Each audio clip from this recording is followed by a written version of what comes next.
OBC महासभा की मौजूदगी में ये कहने में मुझे बेहद शर्मिंदगी है कि बीपी मंडल, बीपी सिंह, ये तमाम बहुजन महापुरुषों के दम पर पिछड़े वर्ग का बच्चा जब नौकरी पाता है तो सबसे पहले बीपी मंडल के सामने सर झुकाने की बजाय बजरंग बली पर जाकर प्रसाद चढ़ाता है। चढ़ाता है कि नहीं? और किसको पूछना चाहिए? बीपी मंडल को। अगर वो सिफारिशों में ओबीसी को रिजर्वेशन नहीं देते तो पिछड़े वर्ग के लाखों लोग नौकरियां नहीं कर रहे होते। इसका मतलब आप समाज के गद्दार हैं। आप लोग यहाँ पर अपने सांसद चंद्रशेखर आजाद जी को सुनने के लिए यहाँ बैठे हैं अभी तक, इसलिए मैं आपके और चंद्रशेखर जी के बीच में उसी तरीके से बिचौलिया नहीं बनूंगा जैसे आपके और आपके ईश्वर के बीच में कोई बिचौलिया बन के माल पीट रहा। तो मैं बिचौलिए की भूमिका में नहीं आऊंगा और महज 5 मिनट में अपनी बात खत्म कर दूंगा। केवल 5 मिनट, घड़ी में देखकर 5 मिनट। दरअसल एक बात आप समझिए कि आज के कार्यक्रम में 2 मिनट शांत रहिए। आप केवल ये समझने की कोशिश करिए कि आज के कार्यक्रम में चंद्रशेखर आजाद ही मुख्य अतिथि क्यों? दरअसल जयंती 2 महापुरुषों की है, महामना रामस्वरूप वर्मा और बीपी मंडल साहब की, जिन्होंने मंडल कमीशन की सिफारिशें लागू की, मंडल कमीशन के माध्यम से जो सिफारिशें लागू करवाई थी बीपी सिंह जी से, उन्हीं की वजह से तमाम पिछड़े वर्ग के लोग आज नौकरियां कर रहे हैं। लेकिन ओबीसी महासभा की मौजूदगी में ये कहने में मुझे बेहद शर्मिंदगी है कि बीपी मंडल, बीपी सिंह, ये तमाम बहुजन महापुरुषों के दम पर पिछड़े वर्ग का बच्चा जब नौकरी पाता है तो सबसे पहले बीपी मंडल के सामने सर झुकाने की बजाय बजरंग बली पर जाकर प्रसाद चढ़ाता है। चढ़ाता है कि नहीं? और किसको पूछना चाहिए? बीपी मंडल को। अगर वो सिफारिशों में ओबीसी को रिजर्वेशन नहीं देते तो पिछड़े वर्ग के लाखों लोग नौकरियां नहीं कर रहे होते। इसका मतलब आप समाज के गद्दार हैं। आपको ये बात ध्यान रखनी चाहिए। तो चंद्रशेखर आजाद मुख्य अतिथि के हकदार क्यों हुए? पूरे चुनाव में मैं तकरीबन 3 बार नगीना गया, कई दिनों के अंतराल पर रहा। चंद्रशेखर आजाद के अंदर रामस्वरूप वर्मा जी का पाखंड और अंधविश्वास का जो विरोध था, जो वैज्ञानिक और मानववादी दर्शन था, पूरे चुनाव में उन्होंने लागू किया। ये मैं चुनौती के साथ कह रहा हूं। चुनाव जीतने के लिए मैं सीधे तौर पर नहीं आ रहा हूं। चुनाव जीतने के लिए जो लोग दर दर पर माथा टेकते हुए घूमते हैं, रिबन काटते हुए घूमते हैं, मैं दावे के साथ कह रहा हूं कि चंद्रशेखर आजाद की एक तस्वीर दिखा दो माथा टेकते हुए। नहीं है ना? इसी का मतलब रामस्वरूप वर्मा के विचार है कि नहीं? चंद्रशेखर आजाद अकेले सांसद पूरे संसद में जिन्होंने जय भीम के साथ जय मंडल का नारा दिया। तो आज की जयंती में मुख्य अतिथि का हकदार है कि नहीं?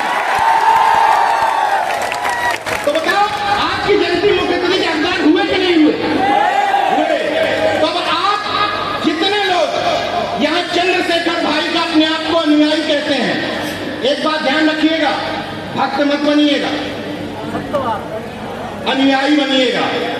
भक्त तो तमाम देवी देवताओं ने पाल रखे हैं भैया भौजियों ने, भक्त उनके बने रहने दीजिए। चंद्रशेखर आजाद का अनुयायी बनिएगा। और कैसे बनोगे? चंद्रशेखर आजाद सदन में जो बोलते हैं, अगर एनएफएस की बात करते हैं तो पढ़ो एनएफएस होता क्या है। अगर जातिवाद जनगणना की बात करते हैं तो पढ़ो जातिवाद जनगणना से लाभ क्या होगा। अगर चंद्रशेखर आजाद निजी क्षेत्र में आरक्षण की बात करते हैं तो पढ़ो और अपने मोहल्ले के लोगों को पढ़ाओ, तब अनुयायी बन पाओगे चंद्रशेखर आजाद। और ये जय भीम के नारे और जयकारे तो बड़ी जोर से लगते रहते हैं, लेकिन अपने इस भाई को स्टैब्लिश तब कर पाओगे जब इनकी नीतियों को गांव-गांव तो जन जन तक पहुंचाओगे। अगर नहीं पहुंचा पाए तो नारों से कुछ विशेष फायदा होने वाला नहीं है।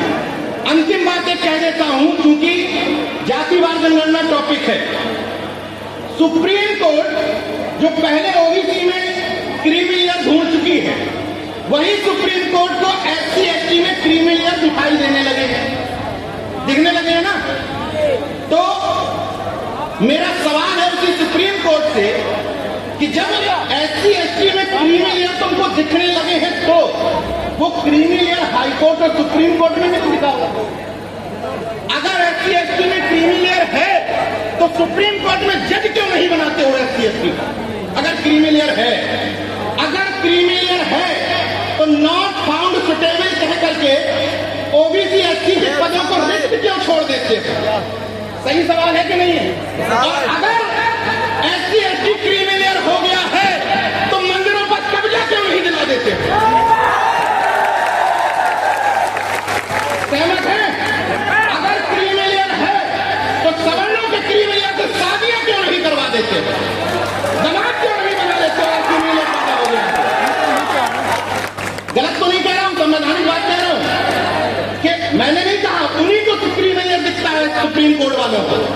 तो क्रीमी लेयर दिखता है तो क्रीमी लेयर को लाओ, उनको जगह जगह जहां नौकरियों में हिस्सेदारी नहीं वहां दो। अब एक महत्वपूर्ण बात क्या है कि बिना जातिवार जनगणना कराए, इस बात को बहुत टेक्निकली समझिएगा, क्योंकि एससी एसटी वर्ग के लोगों को आपस में लड़ाने की साजिश की जा रही है, इसलिए इस बात को समझिएगा और मोहल्ले में समझाइएगा। मान लीजिए किसी को कहा जाए कि ओबीसी में फलाना वर्ग ज्यादा नौकरियां खा गया, समझिएगा इस बात को। एससी में कहा जाए कि फलानी जाति के लोग ज्यादा नौकरियां खा गए। लेकिन एक बात समझिएगा, अगर कहा जाए कि एससी में जाटव समाज के लोगों को 100 में से 30 नौकरियां मिल गई, तो आपको हो सकता है अन्य समाज के लोगों को खराब लगे, समझिएगा। लेकिन अगर जातिवार जनगणना करके ये बता दिया जाए कि यार एससी में जाटव की संख्या ज्यादा भी तो है, तो शायद आपको खराब नहीं लगेगा। इसलिए जातिवार जनगणना इतनी इंपॉर्टेंट है, ताकि ये तो एक पहलू बता दिया जाता है कि ये नौकरियों में ज्यादा है, लेकिन ये नहीं बताया जाता कि जो कम है उनकी संख्या भी कम है। और ये होगा कैसे? देश मांगे जाति जनगणना से।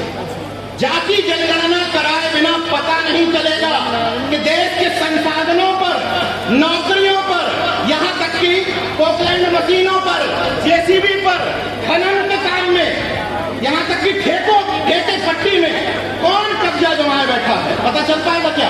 नहीं चल पाएगा। और अगर सवर्ण ताकतों को इतनी तकलीफ है कि एससी एसटी और ओबीसी में कौन हिस्सा खाया जा रहा है, तो हम सबको मिलकर के तकलीफ है कि सवर्णों में किसका हिस्सा कौन खाया जा रहा है। हमें तकलीफ है कि सवर्णों का हिस्सा कुछ जातियों में क्यों है, तकलीफ ना? तो उनसे पूछो कि अगर इतनी चिंता है तो जो माल जमा करके बैठे हो धर्म स्थलों पर, निकालो और बांट दो सवर्णों में, हमें कोई तकलीफ नहीं।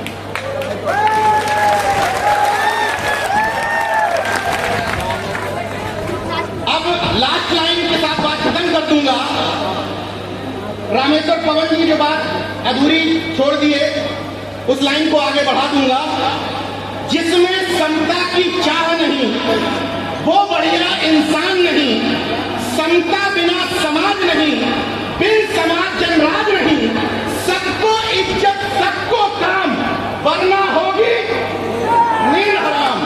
रोजी रोटी, देखिए रोटी की अब समस्या नहीं है, रोजी इज्जत दे न सके जो वो सरकार, जो सरकार निकम्मी है वो सरकार।